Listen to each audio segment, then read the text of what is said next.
நினைக்கிறேன். இந்த மயில் பிடிச்சா யாருக்கு பிடிக்காம இருக்கும்?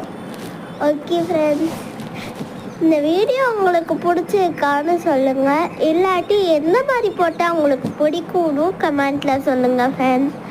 இந்த மயிலெலாம் யாருக்கெல்லாம் பிடிக்குமோ அவங்க என்ன போடுறீங்கன்னா ஐ லவ் பீகாக்னு போடுங்க. ஓகே, இந்த மாதிரி மயில் வீடியோஸ் எல்லாம் என்னால் அதிகம் ரெக்கார்ட் பண்ண முடியாது, ஆனால் ட்ரை பண்ணுறேன். பாய், தேங்க்யூ ஃபார் வாட்சிங். ஒரு நிமிஷம் நில்லுங்க. நீங்கள் என்னோட பிரதர் சேனல்லையும் போய் பாருங்கள், சைக்கிள் டிவி. இதை பார்த்துட்டு எப்படி இருக்குன்னு சொல்லுங்கள். பாய்.